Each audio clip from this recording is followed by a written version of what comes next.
Telusur saja.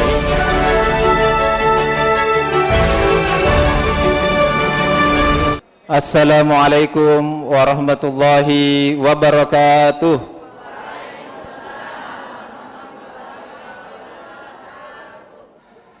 Dan tibalah kita di sesi tablik akbar yang kedua yang disampaikan oleh Ustadz Hilmi Firdausi SE SS MSY. Kalau yang sering nonton Damai Indonesiaku atau talk show yang ada di TV One, sudah tidak asing lagi dengan beliau. Dan ketika dikonfirmasi oleh BWA untuk diajak ke Papua Barat ini, subhanallah, respon beliau sangat senang dan langsung ya diajak ke intinya Papua, ya, Raja Ampat. Mungkin banyak di antara kita yang belum menginjak misol, beliau langsung ke intinya. Dan mudah-mudahan kehadiran beliau di Papua Barat ini, khususnya kita di Sorong ini, membawa keberkahan. Baik, langsung saja kita persilahkan kepada Ustadz Hilmi Firdausi SE SS MSY untuk menyampaikan tausiahnya. Pada Ustadz disilahkan. Assalamualaikum warahmatullahi wabarakatuh.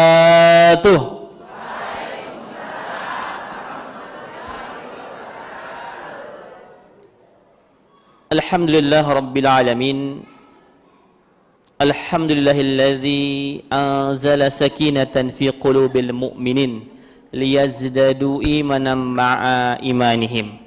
Asyhadu an la ilaha illallah wa asyhadu anna sayyidana Muhammadan abduhu wa rasuluh la nabiyya wa la rasula ba'dah. Allahumma fasalli wa sallim wa barik ala hadzal nabiyyil karim sayyidina wa habibina wa syafi'ina wa maulana Muhammadin wa ala alihi wa ashabi ajma'in. Rabbi israh li sadri wa yassir li amri wa hlul 'uqdatam min lisani yafqahu qawli. Amma ba'd.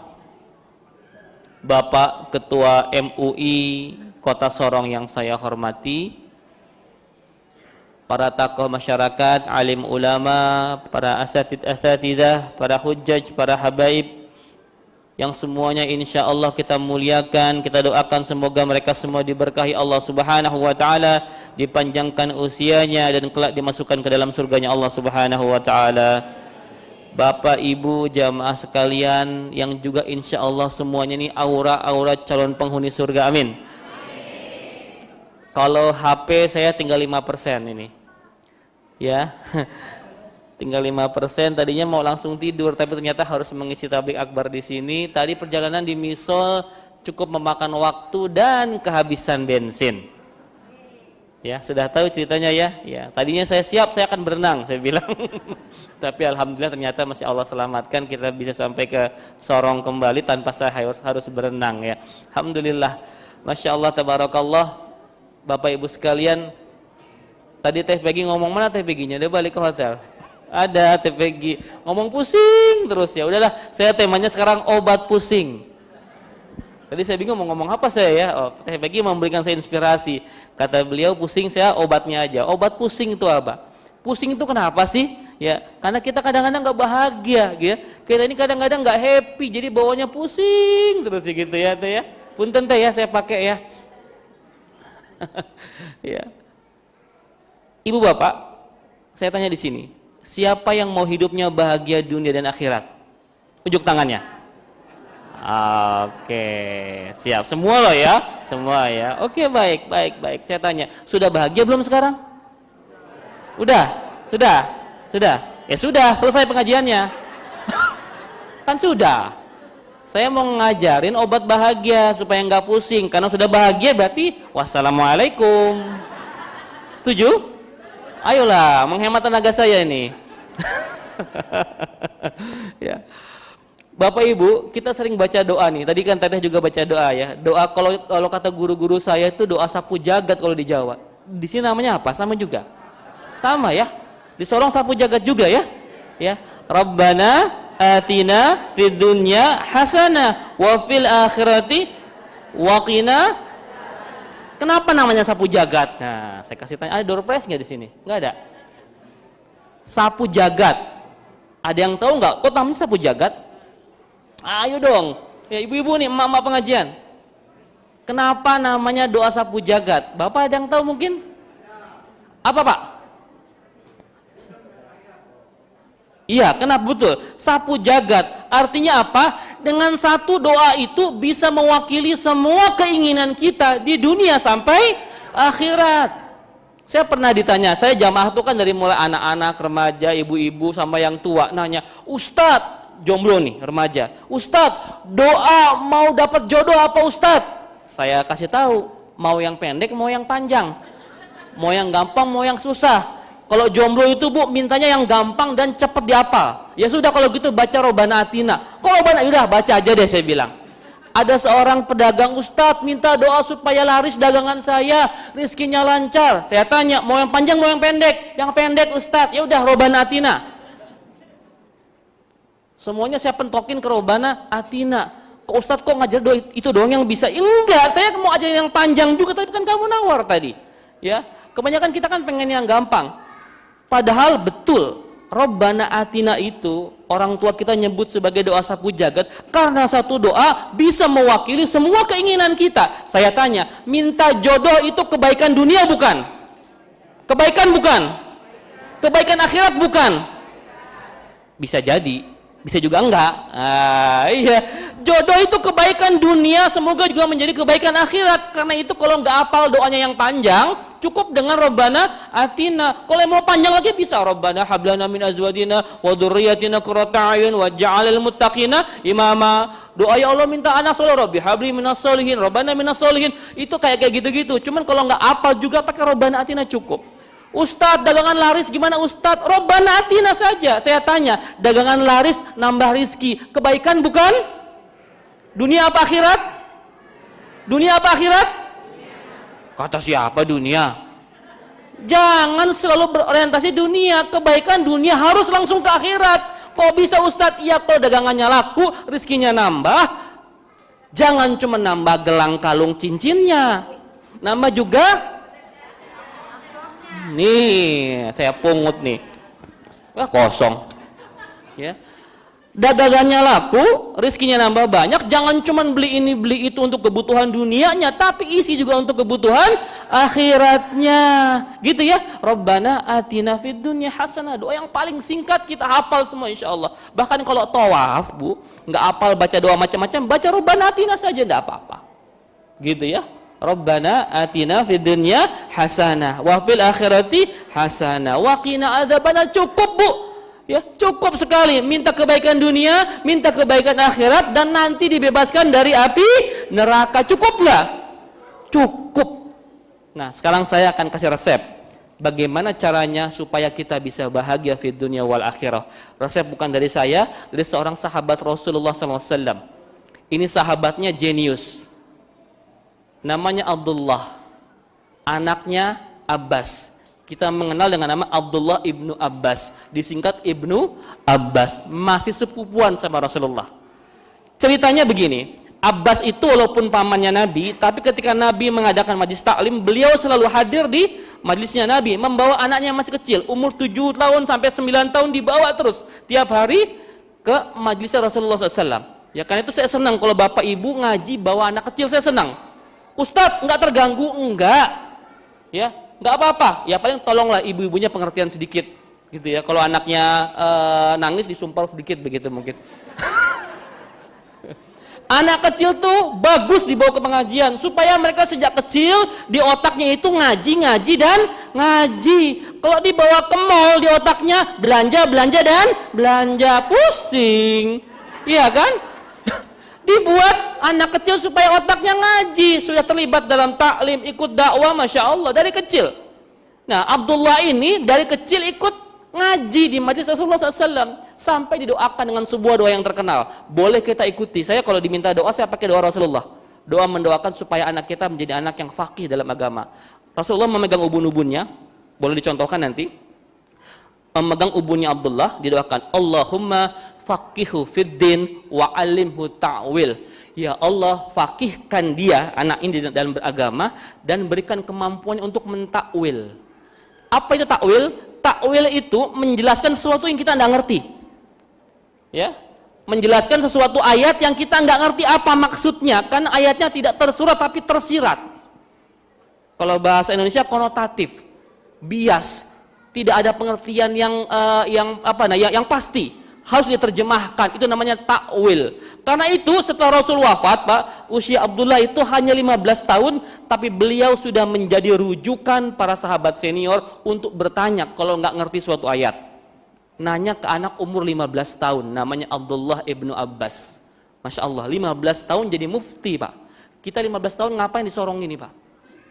Ya, tawuran sama main HP. Begitu ya, 15 tahun Abdullah ibnu Abbas jadi mufti. Kata Abdullah ibnu Abbas, kalau kita mau bahagia di dunia wal akhirah, ada 7 resepnya. 7 resepnya, karena saya setengah 10 cuma sampai jam 10 gitu ya, mungkin 3 aja gitu ya, nanti 4 lagi di sesi kedua kapan-kapan. 3 atau 4 ya, baik. Nomor 1 resep bahagia di dunia wal akhirah, kata Abdullah ibnu Abbas, resep obat anti pusing ini ya. Yang pertama apa? Qalbun syakirun. Ulangi, kolbun artinya hati yang bersih, bersyukur.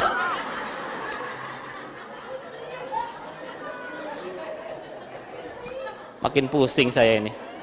Udah ngantuk bagaimana sih ini? Kita bismika Allahumma ya wamut aja deh kalau gitu deh ya. Kolbun sudah jelas hati, syakirun kan bersyukur, bukan kolbun salim ya Bu ya, tapi kolbun syakirun, hati yang bersyukur, ya. Ibu dapat suami bapak bapak dapat suami ibu istighfar. Cerewet banget Ustaz. Ya, bersyukur atas semua keadaan yang Allah berikan kepada kita. Kalau mau nambah gimana? Kalau mau nambah nikmatnya gimana? Kata Allah kan di 14 ayat 7 ya, Ibrahim ayat 7, la in syakartum la azidan wa la in kafartum inna adzabi.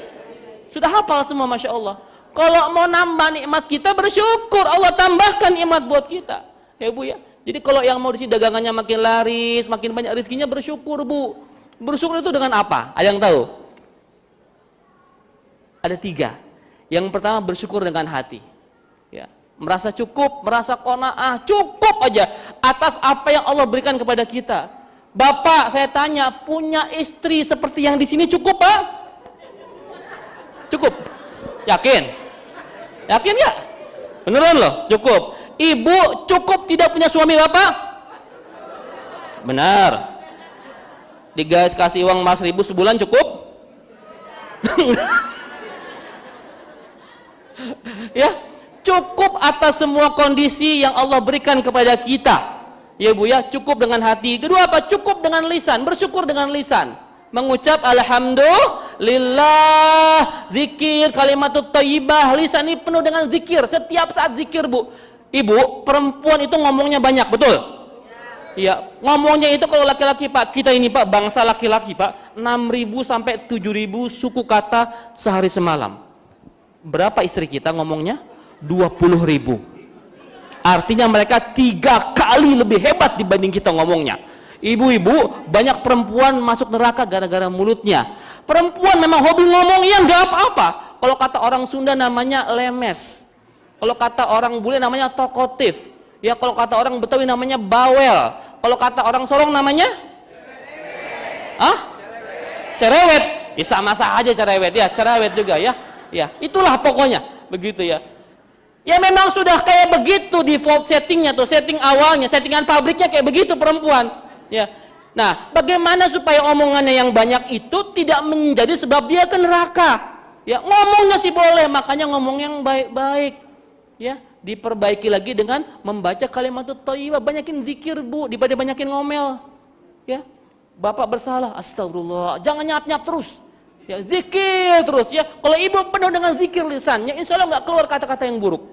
Gitu ya, itu bersyukur dengan lisan. Yang paling penting yang ketiga, bersyukur dengan perbuatan, dengan amal soleh. Di antaranya adalah berinfak ini Bu, bersyukur Bu. Ya, bersyukur pada Allah Subhanahu wa taala. Ibu, saya mau tanya. Tadi kan kata Teh Peggy, hidup ini semua ujian ya. Ada yang ujiannya gampang, ada yang ujiannya susah. Dan hebatnya orang Islam itu Bapak Ibu sekalian, semua keadaan buat dia itu baik. Kata Rasul hadisnya begini, ajaban lil amril mu'min. Sungguh ajib urusan orang beriman. Ajib itu apa itu? Keren, istimewa, amazing kalau kata Tukul gitu ya. Ya. Ajaban, ajib gitu ya. Kalau ada orang Arab enak masalah ajib ya. Ajabanil amr, sungguh ajib urusan orang beriman. Inna amrahu kullahu khair. Semua urusannya itu baik bagi dia. Walaisa zaka li ahadin illa lil mu'min. Dan itu hanya didapati oleh orang beriman. Tuh. Spesial buat orang beriman, semua urusannya kebaikan. In asabathu sarra syakara. Kalau dapat kebaikan-kebaikan, dapat rizki, gaji naik, dapat bonus, ya, dapat jodoh lagi. Enggak. Syakara, dia bersyukur. Fakana khairullah, itu baik buat dia. Wa in asabathu darra, dapat musibah, kesulitan, enggak enak, ada kecelakaan, kena kemarin Covid dan sebagainya yang tidak mengenakan hati kita, bersabar, fakana khairullah, dan itu pun baik buat dia. Kata Rasulullah, semua urusan orang beriman, baik atau buruk, musibah atau anugerah, itu semuanya baik buat dia. Tinggal kalau dapat kebaikan dia bersyukur, kalau dapat musibah dia bersabar. Kaya ujian bukan? Miskin ujian bukan? Saya mau nanya sekarang, kalau kaya itu ujian, kalau miskin itu ujian, Bapak Ibu memilih dengan soal yang mana diujinya? Soal kekayaan apa soal kemiskinan? Ayo jawab yang jujur. Ulangi. Kekayaan ujian, kemiskinan ujian. Bapak Ibu kalau memilih dites, diuji dengan soal yang mana? Kekayaan apa kemiskinan? Coba. Kekayaan apa kemiskinan? Yang miskin sama miskin tadi? Ada yang miskin tidak? Coba, kekayaan apa kemiskinan? Perempuan kaya, yang miskin, bapak mau miskin? Masya Allah, satu dari sekian jamaah cuma satu yang jawab miskin. Ya, serius nih Pak, saya ulangi Pak. Bapak ibu mau diuji dengan kaya apa miskin? Kok nggak serius sih jawabnya? Ibu boleh, bapak diam. Kaya apa miskin? Nah, jujur aja nggak apa-apa kok. Malu bener ngomong kaya, pengen kaya Ustaz nggak apa-apa, pengen doang mah nggak apa-apa. Ya, laki-laki mau kaya mau miskin? Miskin, Allahu Akbar. Jarang loh. Nggak pusing Pak, miskin Pak. Udah nggak apa-apa, itu selera masing-masing. Walaupun sebahagian besar di sini saya dengar jawabannya pengen diuji dengan kekayaan, betul ya? Betul, nggak masalah. Ini saya mau kasih cerita. Ya, semoga nanti setelah saya bercerita jawabannya berubah. Ibu bapak, dulu yang menikah di awal-awal pernikahan itu prihatin.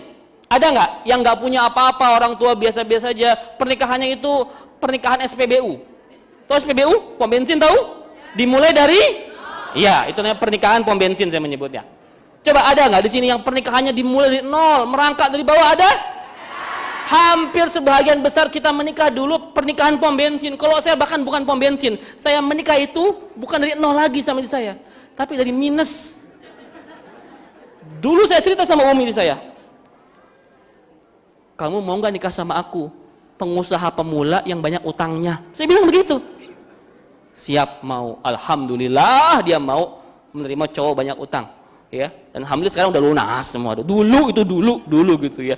Ya, kita banyak memulai dengan hidup dari nol. Ya, pasangan ya kita nggak punya orang tua yang kaya raya dan sebagainya. Kita mulai dari nol. Ibu bapak dulu ingat nggak, kita flashback ke belakang.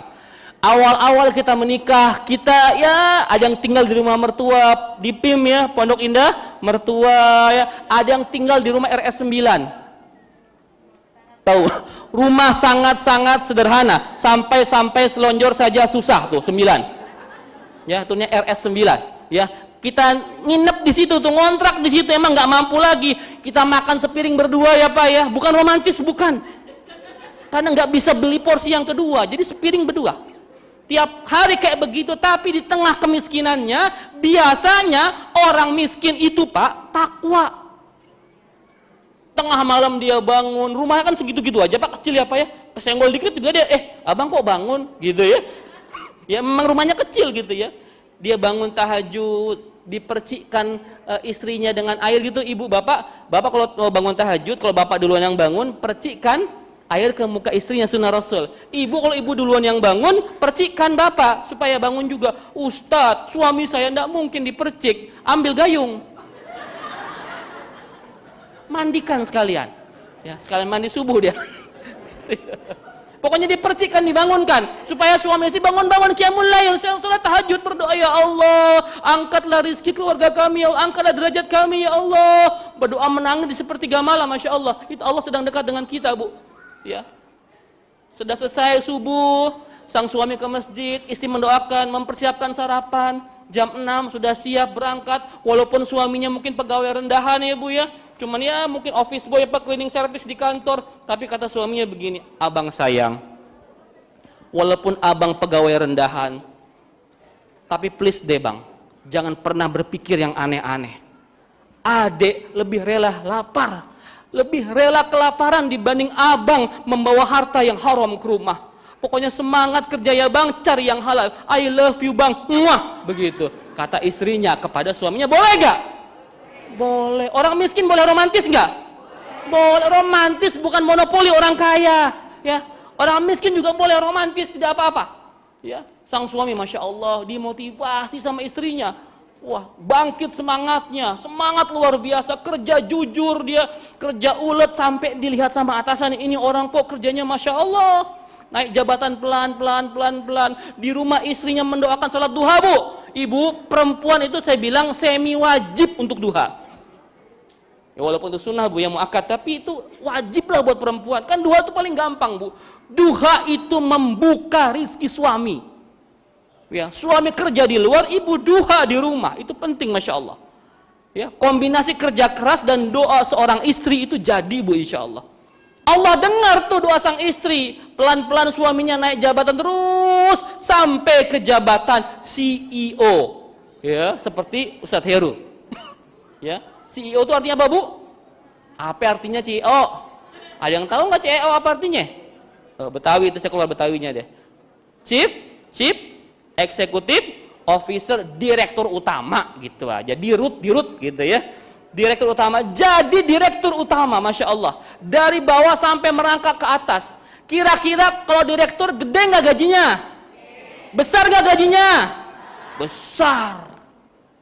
Iya. Sekarang sang istri nggak kekurangan lagi, dikasih. Dek, ini ada uang 100 juta. Seminggu awas kalau nggak habis. Wah, masya Allah. Mau Bu? Langsung mau. Pernah dapat nggak begitu dari suami? Boro-boro.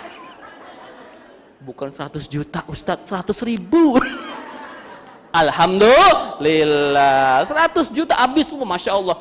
Dicukupkan, dibelikan mobil plus supirnya, segala macam kebutuhannya, masya Allah dicukupkan sama sang suami. Tapi masalahnya suaminya nggak pernah pulang. Direktur utama, sibuk kerjaannya, lobi sana sini, keluar daerah, keluar kota, keluar negeri. Ajak istrinya nggak? Tidak. Yang diajak siapa? Sekretaris pribadinya dong. Ya Ustadz Heru ya, untung beliau nggak ada sekretaris, alhamdulillah. Ya, ada sekretaris pribadinya. Ya, dulu sang istri adalah wanita paling cantik di dunia, lagi miskin. Ya, ketika sudah kaya, maka sekretarisnya lebih cantik. Sang istri pun demikian di rumah, uangnya cukup banyak, berlimpah, nggak ada kerjaan juga, akhirnya dia gabung sama ibu-ibu sosialita. Saya ngisi ibu pengajian beberapa kali di Menteng, di Pondok Indah tuh sama ibu. Saya bilang, ibu alhamdulillah Allah takdirkan sebagai ibu-ibu yang kaya. Silahkan. Sosialitas silahkan. Yang penting jangan sosialita, tau nggak? Jangan sombong ya. Sang isi hadiri arisan segala macam bu, arisan tasnya LV, Hermes bu ya, harganya 1 miliar bu. Saya pernah tuh bu ngelihat bu, Teh Peggy mungkin sering kali ya. Saya kaget teh, pernah ditunjukkan tas 1 miliar teh. Saya masuk ke sebuah mall besar di Jakarta, ada harga bukan 1 M sih, bahkan 900 berapa ini? 970. Saya kira 970.000. Ternyata 970 GT. Ya Allah, dalam hati. Ya nggak apa-apa sih, bagi yang punya kelebihan duit mah nggak apa-apa lah. Sang istri demikian ya, diberikan supir pribadi, diberikan satpam segala macam. Akhirnya sekarang karena suami nggak pernah pulang. Kalau dulu lagi miskin suami paling ganteng di dunia, setelah kaya maka supir lebih ganteng dibanding suaminya. Hancur sudah rumah tangganya, gagal diuji dengan kekayaan. Tadi selagi miskin dua-duanya takwa, saling mencintai, saling mendukung. Sukses mereka dalam kemiskinan. Ketika diuji dengan kekayaan, gagal dua-duanya. Setelah mendengarkan cerita saya, Bapak Ibu mau diuji dengan kekayaan atau kemiskinan?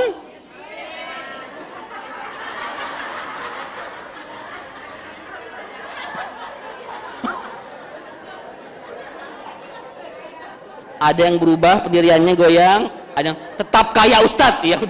Ya sudah, semualah saya doakan semoga menjadi orang-orang kaya yang kekayaannya digunakan untuk jihad fisabilillah, amin. Membangun Masjid Al-Akbar menjadi 4 lantai, amin. Iya, kita memang harus kaya, bagus sekali, harus kaya. Kalau miskin agak susah dakwahnya, ya, agak susah dakwahnya, agak sempit kita. Mau bangun masjid kan nggak bisa doa terus, ya, doa memang bagus ya. Hartanya orang kaya, doanya orang miskin. Tapi masjid didoain terus juga tanpa sumbangan harta nggak jadi, ya. Nih saya mau kasih tahu bu. Sedikit cerita ya. Dulu sahabat yang kaya sama sahabat yang miskin itu ada sedikit clash. Iri-irian, ngiri. Ngadu sama Rasulullah yang miskin. Ya Rasulullah, diwakili sama Abu Hurairah dan gengnya gitu kan. Orang-orang miskin gitu ya. Ya Rasulullah, kami dengan Utsman, dengan Abdurrahman bin Auf itu sholatnya sama. Puasanya sama. Jihadnya bersama engkau juga sama. Tapi kami ini beda level sedekahnya. Utsman itu orang kaya, Abdurrahman bin Auf itu orang kaya, sedangkan kami orang kere. Gimana kami ya Rasulullah? Itu komplain para sahabat yang miskin. Mereka ngiri, bukan ngiri hartanya Pak, ngiri karena nggak bisa sedekah banyak sama Utsman sama Abdurrahman bin Auf. Kata Rasulullah, tenang saja, jangan iri-irian begitu, ya. Bagi kalian senyum adalah sedekah. Bagi kalian menolong orang kesulitan walaupun hanya sekedar menaikkan orang ke atas onta itu sedekah. Kalimatut thayyibah, la ilaha illallah ya, subhanallah, alhamdulillah, semuanya adalah sedekah. Salat duha juga adalah sedekah. Semua sedekah, jadi jangan ngiri. Nah, hadis itu dimaknai jangan salah. Ya, kalau orang kaya sedekahnya jangan senyum. Ada orang kaya kotak amal lewat dia senyumin. Pak, senyum itu sedekahnya orang miskin. Orang kaya sedekahnya pakai duit. Kita kadang-kadang suka salah mengartikan hadis, Pak. Hadis itu ada asbabul urutnya dan ada tujuannya masing-masing. Untuk orang kaya ini hadisnya, untuk orang miskin ini hadisnya. Jangan orang kaya sedekah pakai senyum. Pak, udah kaya senyum lu, Bapak gila saya bilang. Orang miskin karena dia nggak punya duit, Pak, sedekah dengan senyum boleh. Daripada nggak sedekah kan ya. Makanya ada teman saya di kotak amal, kamu ngapain itu ketawa depan kotak amal? Kan senyum adalah sedekah, Ustaz. Ya nggak gitu juga kali begitu ya. Gitu ya. Jadi jangan salah menempatkan sebuah hadis ya. Bagi orang miskin sedekahnya tadi saya sudah menolong orang, senyum ya. Kalimat thayyibah itu semua sedekah. Bagi orang kaya sedekahnya cuma satu, sedekah duit. Sedekah duit. Kenapa demikian? Karena Allah selalu mengkombinasikan antara harta dan jiwa. Ketika berjihad itu harta lebih dulu dibanding jiwa. Ya kan? Ya ayyuhalladzina amanu hal adullukum ala tijaratin tunjikum min adabin alim. Tu'minuna billahi wa rasulihi wa tujahiduna fi sabilillahi bi amwalikum wa anfusikum. Amwal dulu baru anfus, harta dulu baru jiwa. Artinya apa? Harta statusnya lebih tinggi dibanding nyawa kita. Allahu Akbar. Rasul tahu, Allah tahu, umat Islam pelit. Pak, biarin Pak, yang tersinggung biarin nggak apa-apa. Ini biar cepat jadi masjid kita ya Pak ya. Saya harus gempur terus nih Pak, supaya pada sedekah semuanya. Ya Bu ya, sedekah yang banyak. Orang kaya sedekah pakai duit. Saya mau tanya, harta bisa nggak dibawa mati? Bisa nggak? Bisa apa enggak? Gimana caranya? Tuh tahu. Udah tahu teorinya. Ya. Ibu punya gelang, punya kalung sekarang? Diam, nggak ngaku. Enggak, saya nggak minta, enggak. Enggak, saya nggak minta. Saya bukan tipikal ustadz gitu, enggak minta, saya enggak minta. Bu, saya mau tanya, ibu punya baju banyak di rumah? Baju banyak di rumah? Ini ada kuning, hitam, pink, hitam, black, pink berarti dong Bu ya. Ya, macam-macam. Ibu saya tanya, bajunya banyak nggak di rumah? Banyak. Berapa lemari? Berapa pintu lemarinya? Pak, Bapak di rumah di kamar lemari kita berapa pintu sama istri Pak? 4 pintu. 3 pintu. Bapak dapat jatah berapa? Setengah. Betul. Berarti 2 setengahnya itu untuk ibu. Kalau kita kan baju laki-laki itu Pak, baju putih, koko, celana, begitu ya Pak? Baju gamis, koko, sederhana. Kalau perempuan Pak, antara gamis, kudungan, bros, pin, segala macam, harus matching Pak. Ya tahulah Bu. Saya kan juga punya istri Bu. Kenapa Bu? Geli sekali Bu ini. Ya tahu, memang begitu nggak apa-apa. Tapi saya bilang ke istri saya, Umi, kalau habis beli baju baru 2, maka sumbangkan 2. Seperti itu Bu. Masuk baru 2, keluar 2. Ya Bu ya, jangan sampai nanti baju ibu yang banyak itu menuntut ibu di akhirat, kagak pernah dipakai. Saking belinya, beli mulu tuh. Tinggal ibu di sini ada toko online nggak? Ada kan ya? Ya check out banyak begitu. Sampai lupa ibu pernah beli baju itu. Ada nggak? Kok saya punya ini ya? Ada nggak? Iya, itu istighfar Bu, jangan ketawa. Senang bener kayaknya punya banyak barang. Hati-hati Bu, nanti disidang loh. Barang itu disidang loh Bu ya. Besok ya dibongkar semua lemarinya, cari yang nggak kepake, sumbangkan. Ya, jangan sampai nanti dihisap gara-gara baju ibu yang banyak loh. Ibu kan ini baju warna-warni, nanti kalau mati pakai baju warna apa Bu? Iya, punya stok udah sekarang. Ada nggak yang punya stok kain kafan di rumahnya? Ada. Ibu punya kain kafan? Wih, mantap. Siapa yang ngajarin Bu? Orang tua. Apa emang jangan-jangan ibu jualan kain kafan? Keren. Bapak, Ibu, bener. Ini Masya Allah luar biasa.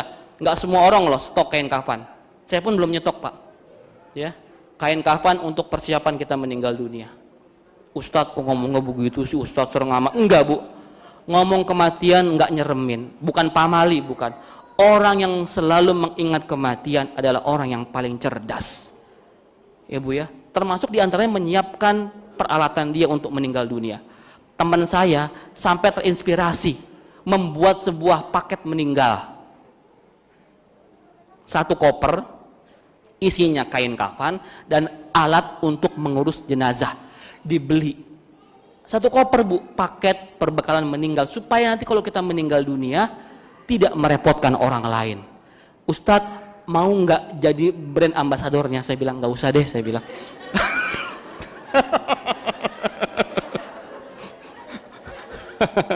Namanya koper kematian Pak. Nggak apa-apa Pak ya, mengingat-ingat mati itu bagus. Para ulama zaman dulu bahkan ada yang sampai menggantung kain kafan di balik pintu kamar tidurnya. Digantung kain kafan tuh. Ada bahkan yang menggali kubur di menggali lubang 2 kali 1 meter di kamarnya. Kalau sedang futur, lagi males ibadah, lagi pengen maksiat, dia masuk ke dalam lubang yang dia gali itu. Ini nanti tempat saya. Ini nanti rumah saya. Tuh Bu. Bapak Ibu, kalau orang sudah ingat mati, nggak pengen macem-macem. Ya, makanya Bapak kalau sedang pengen aneh-aneh, ingat mati Pak. Oke. Beneran. Itu para pejabat yang korupsi, yang ini nggak ingat mati mereka. Gitu ya. Baru korupsi mati kan gak enak. Gitu ya, belum sempat menikmati dia mati begitu. Ya, hati-hati ya Pak ya. Jadi mati itu banyak diingat, bagus.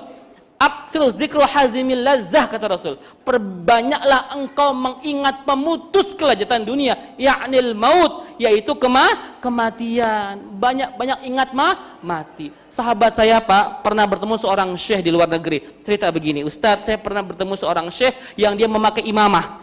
Imamah, tahu imamah? Udeng-udeng, gitu ya. Udeng-udeng begitu ya. Itu imamahnya yang tadinya putih, Pak, sudah menjadi warna agak kekuning-kuningan. Diajak ngobrol, wah Syekh, itu sorbannya, imamahnya kok sudah kuning nggak diganti? Apa kata beliau?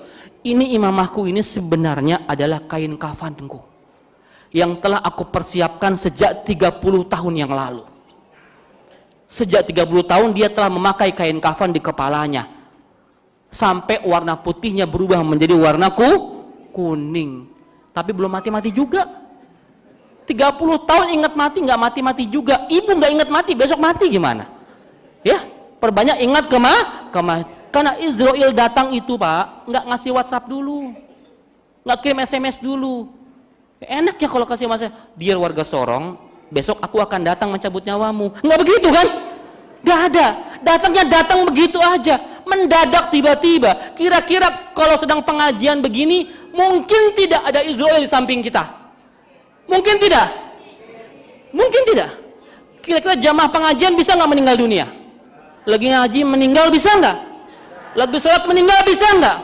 Bisa. Jamaah pengajian bisa meninggal? Bisa. Kalau yang ngisi pengajian agak jarang biasanya sih. Enggak, sama.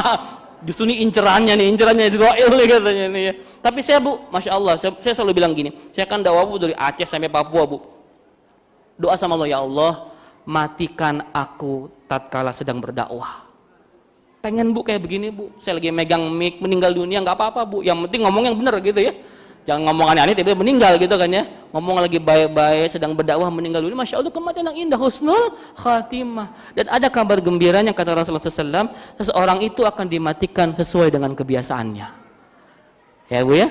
Seseorang akan dimatikan sesuai dengan kebiasaannya. Kalau ibu-ibu kebiasaannya ngaji, hadir di ta'lim, insya Allah akan demikian juga kematiannya, Bu. Kalau ibu biasanya matinya sedang apa? Sedang ngegosip gitu ya, hobinya ngegosip, Bu. Itu mungkin hanya ngegosip, langsung kan tersedak dia mati. Dibuat sinetron sama Indosiar, ajab seorang penggosip. Ya, hati-hati, Bu ya. Gosip itu ringan diucapkan tapi dosanya besar, Bu. Bapak-bapak juga demikian, kalau hobinya ke masjid berjamaah, hadir ta'lim, Masya Allah, Pak. Demikian pula kita akan nanti diakhirkan, Pak. Tapi kalau bapak-bapak hobinya mancing kerusuhan, ya, akan dimatikan juga sesuai dengan kebiasaannya ya. Makanya biasakanlah berbuat yang baik supaya nanti hidup kita akhirnya pun sedemikian rupa. Kan sedih, Bapak Ibu sekalian, ada dulu bahkan orang Papua kalau nggak salah, beberapa bulan yang lalu meninggal dunia kena heart attack, serangan jantung di sebuah hotel. Kalau nggak salah pejabat di Papua ini meninggal dunia, mohon maaf, naudzubillah, habis berzina dengan pelacur. Kalau nggak salah orang dari daerah Papua, kalau nggak salah, ya. Naudzubillah summa, naudzubillah ya, Bu ya. Jadi berbuat yang baik-baik supaya kita pun dimatikan dalam keadaan yang baik. Qalbun syakirun, sudah 40 menit. Baru satu, ada 6 poin lagi. Ya, sudahin aja, Bu ya. Satu lagi ya. Yang kedua yang terakhir ya, 5 nanti PR. Berarti Bapak harus mengundang saya lagi nanti ke sini. Ya. Yang kedua, kunci kebahagiaan kata Abdullah ibnu Abbas adalah al-azwajun salihah. Istri yang salihah. Ini kunci bahagia Bapak loh, ya, Bu ya. Ibu-ibu, sudah belum menjadi istri yang salihah? Sudah belum? Bapak diam aja. Sudah belum? Insya Allah. Bapak, Ibu sudah solehah belum? Apa solusinya? Nggak berani ngomong kan? Pasti mau ngomong cari lagi. Cuman takut kan, nggak bisa pulang nanti. Ya. Istri yang salihah itu kunci kebahagiaan. Masya Allah. Ad-dunya mata, kata Rasulullah, dunia itu perhiasan. Wa khairu mataiha al-mar'atus salihah. Dan sebaik-baik perhiasan adalah istri yang salihah. Makanya wahai anak muda di sini, mohon maaf, ada yang jomblo enggak? Unjuk tangan yang jomblo.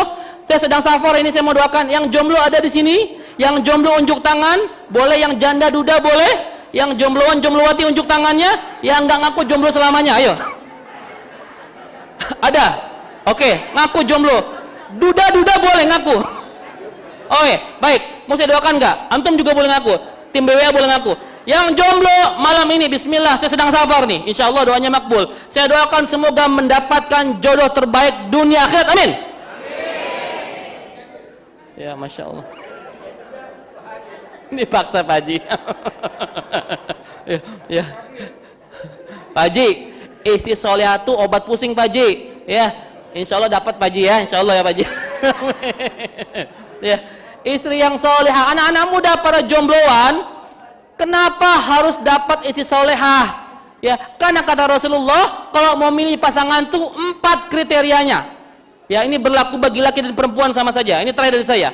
Kata Rasulullah begini, ini flashback ke belakang buat ibu kalau punya anak, kalau punya saudara yang belum menikah ini. Resep Rasulullah SAW. Tungkahul mar'atu li arba. Nikahilah perempuan karena 4 hal. Nikahilah perempuan karena 4 hal, ataupun laki-laki karena 4 hal, sama saja. Yang pertama apa? Lima liha, karena hartanya. Boleh menikahi seorang karena hartanya, boleh. Matre boleh. Kata siapa nggak boleh? Lima liha. Yang kedua apa? Lihasabiha, karena keturunannya, bibit, bebek, bobot, boleh. Yang ketiga lijamaliha, karena rupanya, karena gantengnya, karena cantiknya, boleh. Mau milih ibu-ibu suka yang kayak opa-opa Korea, boleh. Ya. Mau kayak artis India, Shah Rukh Khan misalkan, boleh. Siapa pilih boleh, karena rupanya, boleh. Ya, boleh bapak-bapak. Ini saya mau tanya, bapak, dulu ngelihat istri bapak, ngelihat pertama apanya dulu? Yang membuat bapak tergerak, ada ser gitu pak. Coba jujurlah padaku laki-laki. Kalau tertarik sama laki-laki, biasanya nih pertama apa dulu yang dilihat? Sebelum kita tahu keluarganya, sebelum kita tahu akhlaknya, ngelihat apanya dulu biasanya? Wajahnya. Betul ya Bu ya? Wajahnya kan kita nggak kenal dia, kan kita nggak tahu dia anak siapa. Pasti ya Allah, wajahnya mendamaikan hatiku. Begitu. Ya, wajahnya betul. Makanya ngelihat itu kata Rasulullah, boleh wajahnya. Jangan beli kucing dalam karung. Perempuan, laki-laki boleh melihat calon istrinya. Bahkan kalau bernikah kata ulama boleh diperlihatkan. Ya, tapi jangan berdua. Hati-hati. Boleh juga diperlihatkan tangannya. Ya. Tapi jangan diuak-uak, awas ya. Dikasih tahu gini aja, lihat. Dia perlihatkan wajahnya. Siapa tahu dia kumisan kan ngeri juga. Gitu ya. Diperlihatkan supaya nggak beli kucing dalam karung, boleh. Harus suka dengan wajah pasangannya. Jangan sampai ketika menikah malam pertama, besok pagi-pagi dia bangun istighfar, astagfirullahaladzim. Loh, itu kan pasangan Anda. Ya. Islam nggak menganjurkan walaupun ta'aruf, tapi harus melihat supaya nggak menyesal, supaya nggak bercerai nanti. Harus suka. Ya, harus suka. Jadi li jamaliha boleh ya, cantiknya, gantengnya. Cantik, ganteng itu kan relatif. Kalau jelek absolut biasanya. Ya. Yang terakhir lidiniha, karena agamanya. Fazfar bizatiddin, kata Rasul. Maka pilihlah yang karena agamanya. Ya, fazfar bizatiddin saribat yadak, maka engkau akan beruntung. Jadi urutannya kita rubah nih. Yang pertama karena agama, yang kedua karena rupanya, yang ketiga karena keturunannya, yang keempat baru karena hartanya. Itu 4 faktor yang menentukan kita untuk memilih seseorang yang akan menjadi pasangan kita. Pertanyaan saya buat akhwat yang masih jomblowati, ada di ujung sana ya, masih jomblo ya. Kalau datang kepada mbak-mbak di sana, laki-laki 2 orang, yang satu orangnya soleh tapi kere, yang 2 bandel tapi kaya, melamar Anda, pilih yang mana? Ibu-ibu diam aja, saya sama jomblo. Ayo dek. Soleh tapi kere, alhamdulillah. Wahai para jomblo, antum gak perlu kaya, yang penting soleh. Iya kan? Dibilang soleh nggak apa-apa, walaupun kere nggak apa-apa begitu. Betul, pilihan yang tepat. Kalau di pengajian lain, saya selalu ditawar, kan pilihannya kan tadi soleh tapi kere, bandel tapi kaya. Ustadz, ada nggak yang soleh tapi kaya? Nggak ada. Suka nawar mereka itu biasanya begitu ya. Ya, nggak apa-apa deh, walaupun dia kere kan orang soleh, insya Allah tanggung jawab. Saya doakan semoga kekereannya nanti bisa menjadi orang kaya, amin ya rabbal alamin. Yang penting soleh ya, yang penting soleh. Begitu ya, sudah 2 saja. Berarti masih ada 5 lagi poin-poinnya. Obat bahagia, obat anti pusing ala Abdullah ibnu Abbas. Terima kasih atas kehadirannya. Sudah jam 10:12. Ya, sudah baterai sudah tinggal 1% saya, alhamdulillah masih kuat sampai sekarang. Saya minta doa. Asisten saya sudah tepar di hotel, ya, sakit sore ini ya, kecapean. Saya ya masih alhamdulillah karena memang ini titik terakhir saya di Sorong. Besok masih ada nggak? Besok masih ketemu lagi kita? Jadi kita masih ada juga? Masih ada ya? Ya. Berarti nggak jadi terakhir kalau begitu. Ya, baik. Yang masih kangen saya insya Allah akan live hari Ahad di TV One jam 12.30 sampai jam 14 dengan Gurunda Habib Nabil Musawa yang belum kelar. Insya Allah mungkin temanya agak-agak mirip nanti. Terima kasih atas perhatiannya. Kalau ada benar pasti datang dari Allah Subhanahu Wa Taala. Kalau ada salah itu pasti datang dari saya pribadi. Al-haq min rabbik fala takunanna minal mumtarin. Assalamualaikum warahmatullahi wabarakatuh.